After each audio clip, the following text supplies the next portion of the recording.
Seperti biasa kami ingin berkongsi kepada anda lagi topik berkaitan COVID-19. Cuma kali ini kita nak menjurus sedikit ke arah program vaksinasi. Bagaimana program ini boleh membantu kita semua terhadap jangkitan COVID-19. Saya perkenalkan terlebih dahulu tetamu yang kami bawakan menerusi panggilan Skype, iaitu Profesor Datuk Dr. Syed Muhammad Al-Junaid selaku Profesor Ekonomi, Polisi dan Pengurusan Kesihatan, Pakar Perunding Kesihatan Awam, Fakulti Kesihatan Awam Universiti Kuwait. Assalamualaikum. Apa khabar, Prof? Assalamualaikum warahmatullahi wabarakatuh. Terima kasih Prof Datuk bersama dengan kami dalam perkongsian ini. Kita nak bercerita tentang bukan saja bercerita di peringkat tempatan di Malaysia tetapi juga di peringkat global. Negara-negara kuasa besar khususnya mempercepatkan program vaksinasi mereka untuk memastikan dapat mencapai imuniti kelompok. Namun begitu, kita nak melihat kepada impak vaksinasi ini. Ada beberapa negara yang dikabarkan di Eropah kadar jangkitan itu menurun selepas peningkatan kes ataupun peningkatan kadar vaksinasi. Jadi dalam perihal ini, bagaimana korelasi boleh kita gambarkan antara peningkatan vaksinasi dan juga penurunan kadar jangkitan, Prof Datuk? Ya, terima kasih Syuhaidah dan juga Ismail kerana mengemukakan pertanyaan berkaitan dengan impak vaksinasi ini. Kalau kita lihat apabila dunia menghadapi masalah COVID-19 ini bermula daripada Disember 2019 ya, maka salah satu daripada kaedah yang cuba dilakukan oleh kebanyakan negara adalah membangunkan vaksin yang akan digunakan untuk mencegah dan juga mengurangkan pundaran COVID-19 ini.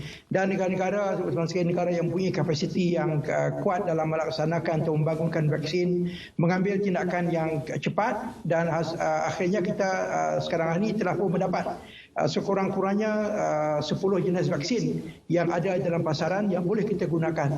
Dan kalau kita lihat vaksinasi ini adalah merupakan salah satu daripada langkah pencegahan peringkat primer. Dalam kesihatan awam kita dapat bagikan tiga fasa dalam melakukan pencegahan. Fasa primer, sekunder dan juga fasa yang tertiary. Yang primer ini satunya adalah selain daripada menjalankan pendidikan kesihatan, promosi kesihatan, penjarakan sosial, salah satu yang paling penting adalah imunisasi.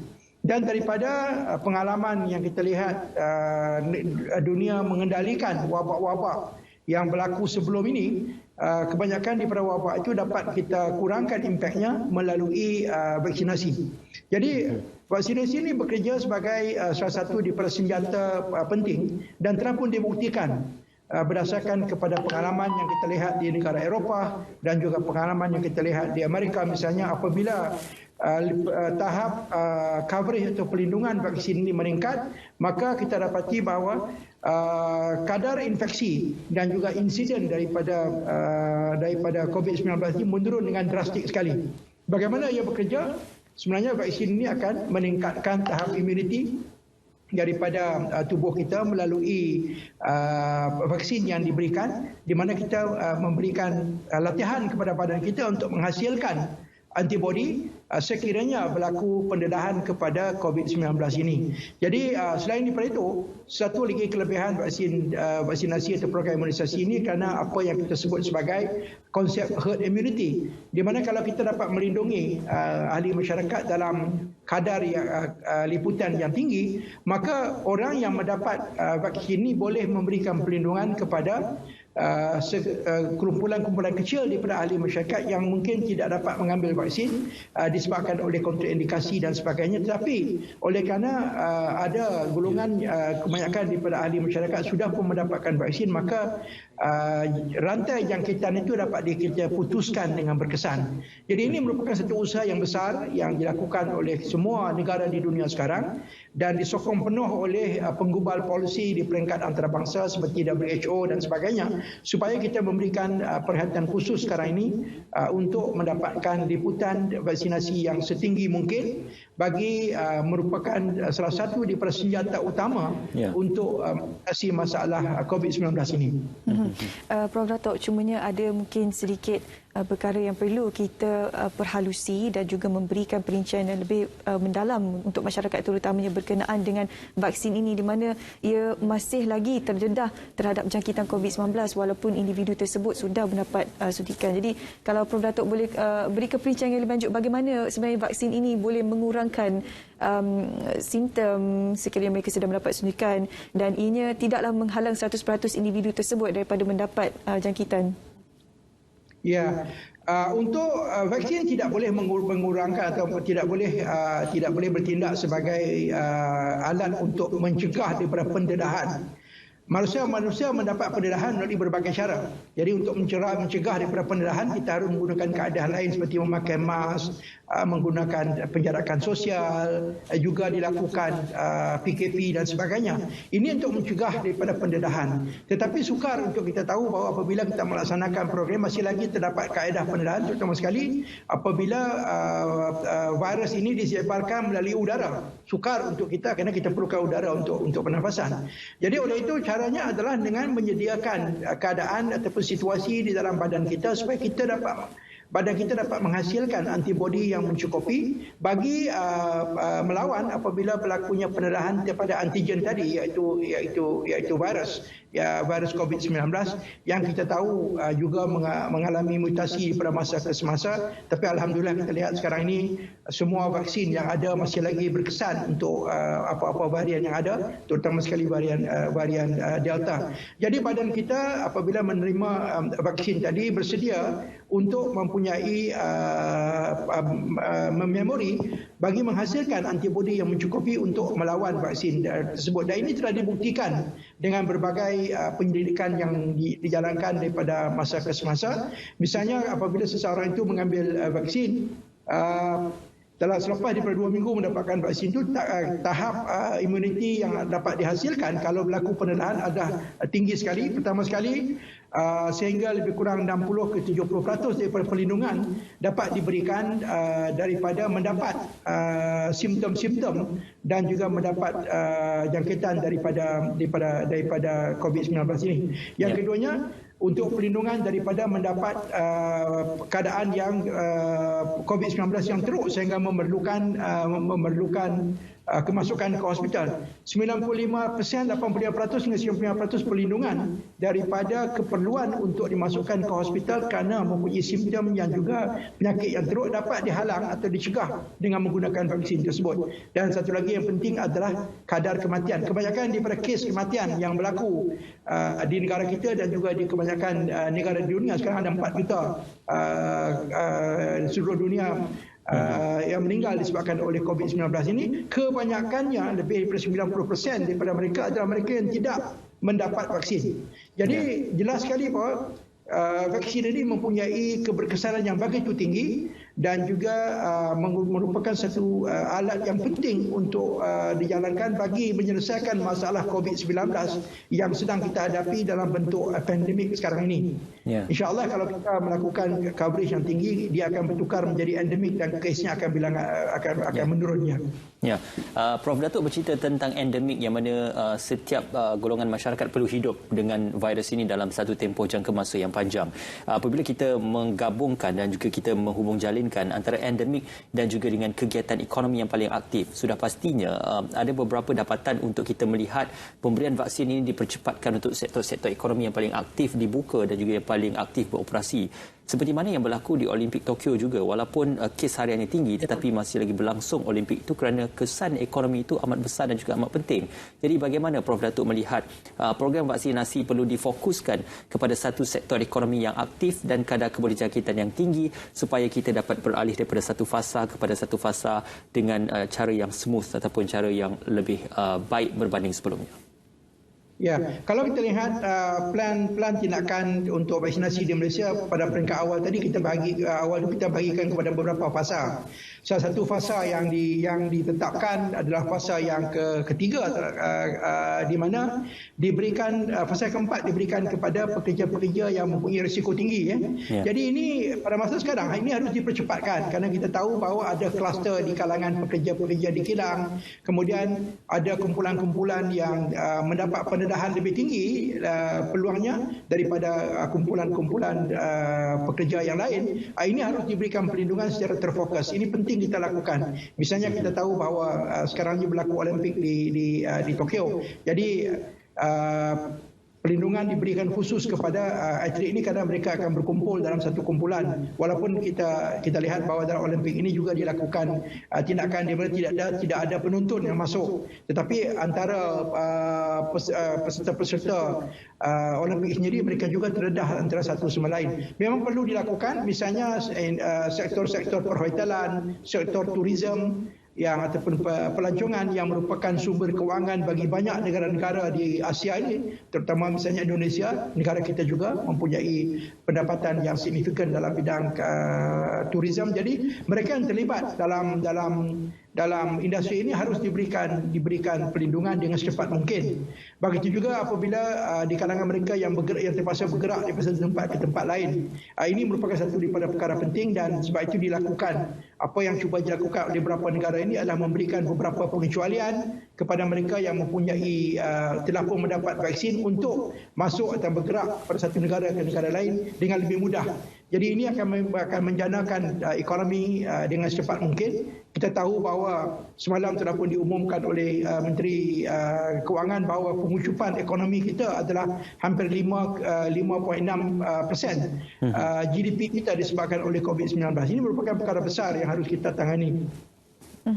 Dan selain daripada pengkhususan kepada sektor-sektor tertentu, program PICK juga turut memberikan penekanan terhadap negeri-negeri yang orang kata hotspot lah, kawasan merah di mana kes COVID-19 sangat meningkat, terutamanya di Lembah Kelang. Jadi ada satu operasi yang dipanggil sebagai Ops Lonjakan Kapasiti di Lembah Kelang. Kalau kita boleh kongsikan kepada Prof. Datuk dan juga penonton saat pagi Malaysia hari ini, setakat semalam sebanyak 239,318 dos suntikan diberikan di sekitar kawasan Lembah Kelang sahaja. Jadi bagaimana Prof. Datuk melihat ops yang dilaksanakan sekarang ini di Lembah Kelang juga boleh turut membantu dalam kita meningkatkan ekonomi negara kita? Jadi apa yang saya dapat lihat sekarang ada strategi yang dilakukan oleh kerajaan Malaysia adalah memberikan prioriti kepada kawasan yang hotspot atau kawasan yang mempunyai kadar infeksi yang tinggi di negeri Selangor dan juga Lembah Kelang, yang kita lihat merupakan tempat yang paling banyak untuk mendapatkan kes dan juga insiden yang tinggi. Ini merupakan langkah yang strategis yang dilakukan, dan kita lihat bahawa sekarang ini kadar pemberian vaksin di Malaysia adalah salah satu yang tertinggi di dunia. Ini merupakan satu pencapaian yang baik, walaupun ada berbagai cabaran yang kita terpaksa hadapi dari masa ke semasa, terutama sekali bagaimana kita menyediakan vaksin tadi pada masa yang sama dan dalam volume yang besar. Pada masa yang sama kita cuba mengelakkan ahli masyarakat supaya berkumpul dalam satu tempat yang mana kaedah itu sendiri boleh menyebabkan berlakunya peningkatan dalam jangkitan. Ini harus dilakukan dan kita lihat bahawa usaha-usaha sedang dilakukan. Dan kalau kita belajar daripada negara-negara lain yang mempunyai kapasiti yang lebih tinggi, sumber kewangan yang lebih tinggi, mereka cuba untuk melaksanakan program dengan memberikan vaksin dengan menyediakan perkhidmatan bergerak, di mana apabila ahli masyarakat tidak boleh datang ke pusat-pusat pemberian vaksin, maka mobile team ini akan pergi dan memberikan vaksinasi. Ini dapat dijalankan. Saya rasa kita di Malaysia pun sudah dilakukan perkara ini, tetapi dia memerlukan kos perkhidmatan yang tinggi dan juga bilangan pekerja yang mencukupi. Jadi kaedah menggunakan pusat-pusat vaksin ini masih lagi merupakan kaedah yang penting. Pada masa yang sama, bagi negeri-negeri misalnya yang mempunyai penduduk di luar daripada kawasan bandar, mungkin mempunyai cabaran untuk mendapatkan vaksin, dan kaedah yang digunakan adalah dengan menggunakan mobile team dan juga menggunakan vaksin yang cuma memerlukan satu dos saja. Ada beberapa jenis vaksin, ada 2 jenis yang saya lihat sekarang yang cuma memerlukan satu dos saja.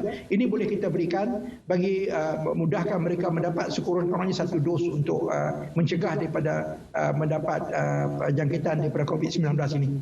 Ya, Prof. Dato', vaksin ketika ini di peringkat global bukanlah satu rare produk yang sukar untuk ditemui ataupun sukar untuk diperolehi, dan ia sudah pun berada banyak di peringkat global, dan ini menunjukkan bahawasanya setiap negara-negara di dunia juga sudah mempunyai iltizam, ataupun negara-negara maju khususnya mempunyai iltizam untuk program pembangunan vaksin, R&D, pemerolehan, import dan juga ekspor vaksin mereka sendiri. Jadi dalam perihal kita bercerita tentang industri vaksin dan kesannya kepada epidemiologi ataupun industri ataupun penyakit ini, bagaimana Prof. Datuk melihat perkara-perkara berkaitan tentang pembangunan vaksin ini juga memungkinkan suatu pembangunan dan juga pemerolehan dari segi kesihatan awam yang lebih baik untuk kita melihat kepakaran-kepakaran berkenaan kajian-kajian vaksin dapat ditingkatkan dengan penyertaan lebih banyak lagi negara dalam program pembangunan vaksin, Prof. Datuk? Kita tidak boleh lari daripada situasi di mana kita perlu mengeluarkan vaksin kita sendiri. Pada masa sekarang, kalau kita mengharapkan vaksin yang datang daripada negara luar, terutama sekali daripada Eropah dan juga daripada Amerika, mungkin kita akan tidak dapat menyediakan bekalan yang mencukupi. Yang keduanya, kalau kita nak menyediakan bekalan yang mencukupi, kan kos untuk membeli vaksin tadi juga begitu tinggi. Dan Malaysia tidak boleh mengharap sangat kepada sistem COVAX yang dibangunkan oleh WHO, kerana kita adalah merupakan bukan negara miskin tetapi dianggap sebagai middle income country. Jadi usaha ini harus dilakukan. Di Malaysia sendiri kita mempunyai tenaga-tenaga pakar yang sudah pun menjalankan penyelidikan sebelum daripada COVID-19 ini dilaksanakan dan menghasilkan beberapa vaksin, tapi dalam skala kecil dan bukan untuk COVID-19. Dan kita lihat bahawa Kementerian Kesihatan telah pun memaklumkan bahawa penyelidikan sedang dijalankan dengan giat di Institut Penyelidikan IMR, International di Medical Research di IMR, yang mana dia jangkakan kita mungkin dapat menghasilkan vaksin kita sendiri menjelang tahun 2024. Ini merupakan suatu langkah yang harus kita berikan sokongan, dan saya yakin bahawa kita mempunyai kepakaran, walaupun kepakaran tadi terpaksa digarap di luar daripada Kementerian Kesihatan. Misalnya di universiti-universiti tempatan, kita mempunyai pakar-pakar yang mendapat latihan di luar negara yang telah pun balik untuk memberikan perkhidmatan, dan mereka dapat menyumbang dengan begitu berkesan kepada negara kita. Yang keduanya adalah selain daripada menyediakan vaksin ini juga di peringkat nasional, di peringkat regional juga penting. Jadi saya lihat bahawa ada kerjasama yang sedang diwujudkan dengan beberapa negara di dalam kawasan di kawasan kita, di rantau kita, terutamanya dengan negara China yang telah mengeluarkan berbagai jenis vaksin. Kerjasama begini di peringkat serantau ini lebih mudah kita lakukan kerana dia akan berikan win-win situation dengan negara yang mana kita berurusan secara ekonomi di rantau kita, dan ini memberikan kesan yang lebih baik, lebih cepat bagi menghasilkan vaksin tadi. Jadi saya yakin Malaysia akan berjaya menghasilkan vaksin kita sendiri, dan ini akan menyelesaikan sebahagian daripada masalah yang kita akan hadapi. Terutama sekarang sudah pun terdapat kajian-kajian yang mengatakan bahawa kita memerlukan dos ketiga. Jadi ini bermakna keperluan vaksin akan berterusan dalam waktu yang panjang selepas daripada pandemik ini menurun dan juga kes-kes menurun, tapi harus dijalankan secara berterusan. Dan Prof. Datuk, kalau mungkin di kesempatan ini juga boleh kongsikan, mandakan Prof. Datuk berada di Kuwait sekarang ini, bagaimana situasi COVID-19 di Kuwait dan juga program vaksinasi di sana? Ya, Kuwait merupakan sebuah negara kecil dengan penduduk hampir cuma 4 juta orang, dan 3 juta adalah merupakan pekerja-pekerja yang datang daripada negara lain, dan cuma penduduk tempatannya tak sampai pun 1 juta. Jadi sebagai sebuah negara kecil dengan sumber kewangan yang begitu kuat, mereka lebih mudah untuk menyelesaikan masalah ini kerana mereka boleh membeli vaksin dengan kos yang lebih tinggi, dan banyak penghilang-penghilang dan juga pembuat vaksin daripada negara-negara Eropah mahu menjual vaksin ini dengan kos yang lebih tinggi mungkin kepada Kuwait. Jadi lebih mudah kita laksanakan, sehingga sekarang saya difahamkan lebih daripada 50% daripada penduduk yang berada di Kuwait ini telah pun mendapatkan vaksin sekurang-kurangnya dos yang pertama. Dan oleh kerana negaranya kecil dan juga penduduknya tertumpu kepada kawasan di sekitar pantai dan juga di kawasan bandar, di luar daripada bandar kebanyakannya adalah padang pasir, jadi tak ramai orang dari sana, lebih mudah di roll out vaksin tersebut dibanding dibandingkan dengan Malaysia. Yang keduanya, apabila kita mempunyai kumpulan pekerja di luar negara dan mereka ini diberikan syarat-syarat tertentu. Salah satu syaratnya mereka mesti mendapatkan vaksin kalau mereka nak menyambung visa pekerja dan sebagainya. Jadi masing-masing tidak ada pilihan, tapi akan kalau mau bekerja di sini akan perlu mendapatkan vaksin tersebut, dan kerajaan mengambil tindakan memberikan vaksin secara percuma kepada semua ahli masyarakat termasuklah pekerja di luar. Ini merupakan satu daripada langkah yang dilakukan, dan situasi di sini jauh lebih berbeza daripada apa yang berlaku di negara kita, di mana kita dapat masyarakat yang majmuk, masyarakat yang bilangan penduduk yang lebih besar, dan juga situasi-situasi yang lain yang berbeza dari segi ekonomi dan sebagainya. Jadi lebih mudah bagi menangani wabak di sini, dan bilangan kes sudah menurun dengan drastik sekali di sini, dan dalam masa terdekat ini kerajaan Kuwait telah pun membuka sektor-sektor ekonomi yang tertentu, dan juga usaha telah dijalankan untuk membuka kembali lapangan terbang untuk menerima mereka yang datang melalui penerbangan dan sebagainya. Dan ini merupakan langkah yang agak berbeza dengan cabaran yang berbeza daripada negara kita. Ya, Prof Datuk, di sebalik cabaran yang dihadapi oleh negara dalam roll out vaksin ataupun program pemberian vaksin ini, dengan mungkin kawasan di bandar dan juga di luar bandar, juga tentang penerimaan masyarakat, program pendaftaran dan juga proses pendaftaran yang masih lagi menerima pendaftaran daripada masyarakat, kita juga disenaraikan antara negara ketika ini adalah yang melaksanakan program vaksinasi yang terpantas ataupun yang paling banyak dalam masa pada satu hari, berbanding dengan negara jiran. Singapura juga agak perlahan kalau dibandingkan buat ketika ini. Jadi dalam perihal ini kita melihat bagaimana sebenarnya ini merupakan salah satu daripada perancangan strategik dan berkesan yang dilaksanakan oleh MOSTI dalam melihat bukan saja pusat pemberian vaksin mega pandu lalu, tetapi juga pusat pemberian vaksin komuniti, dan juga kesedaran di peringkat komuniti juga penting untuk kita mengajak ramai rakyat supaya sedar dan datang kepada temujanji vaksin. Prof Datuk. Ya, saya lihat daripada tindakan-tindakan dan juga rancangan-rancangan strategis yang dilakukan oleh Kementerian Kesihatan dan juga Kementerian Sains, Teknologi dan sebagainya, MOSTI, di mana penubuhan pusat-pusat vaksin dan sebagainya, serta aktiviti yang dilakukan untuk meningkatkan coverage, ini merupakan satu tindakan yang wajar, dan kita tahu bahawa kerajaan juga peruntukannya begitu tinggi sekali untuk membangunkan sistem pemberian vaksin ini. Ini merupakan langkah yang baik, langkah yang menunjukkan bahawa kerajaan kita serius, dan juga akan memberikan impak yang positif, kerana kita tahu kalau tidak mencapai imuniti kelompok dan juga liputan yang tinggi, maka penduduk kita akan lebih banyak lagi menghadapi masalah disebabkan oleh COVID-19. 3 hari 4 hari lepas kita telah pun mendapat bilangan kes mencecah sehingga 1 juta. Ini merupakan satu angka yang besar yang mungkin kita tidak terfikir akan berlaku di peringkat awal dahulu, kerana kita pada peringkat awal kita sudah pun mengisytiharkan kita berjaya mengawal, tapi nampaknya tidak bernasib baik disebabkan oleh beberapa faktor. Salah satunya adalah sekarang ini timbulnya varian Delta dan sebagainya.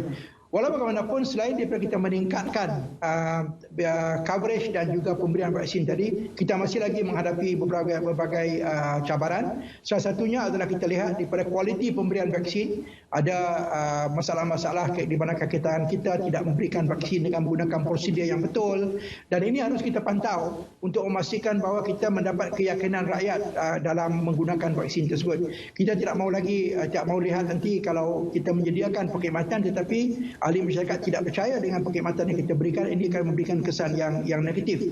Pada masa yang sama, pakar-pakar kesihatan awam dan juga ahli-ahli kesihatan awam serta di Kementerian Kesihatan dan juga kementerian-kementerian lain yang terlibat harus juga berusaha untuk menangani masalah dan juga isu yang ditimbulkan oleh kumpulan-kumpulan yang menentang vaksin ini disebabkan oleh sikap mereka yang disebut sebagai anti-vax ini. Ini merupakan satu perkara yang besar yang berlaku, terutama sekali disebabkan oleh ada sosial media yang berlaku yang digunakan dengan berluasan sehingga sekarang ini. Ada juga yang mengatakan bahawa memberikan maklumat palsu, misalnya meng-highlightkan side effect daripada vaksin menggunakan data-data yang tidak benar, data-data yang tidak tepat, tetapi mempengaruhi masyarakat. Alhamdulillah, usaha yang dilakukan ini oleh kumpulan ini telah dapat kita tangani sedikit sebanyak, walau bagaimanapun masih lagi kita teruskan, dan kita harapkan usaha ini akan diteruskan di masa ke masa. Promosi dan juga sokongan daripada rakyat serta memberikan maklumat yang tepat kepada ahli masyarakat harus diteruskan daripada masa ke semasa. Baik, InsyaAllah terima dari kasih. semasa ke semasa. Terima kasih yang diucapkan kepada Prof. Datuk Dr. Syed Muhammad Al-Junaid, Profesor Ekonomi Polisi dan Pengurusan Kesihatan, Pakar Runding Kesihatan Awam, Fakulti Kesihatan Awam University of Kuwait. Terima kasih Prof. Datuk. Terima kasih.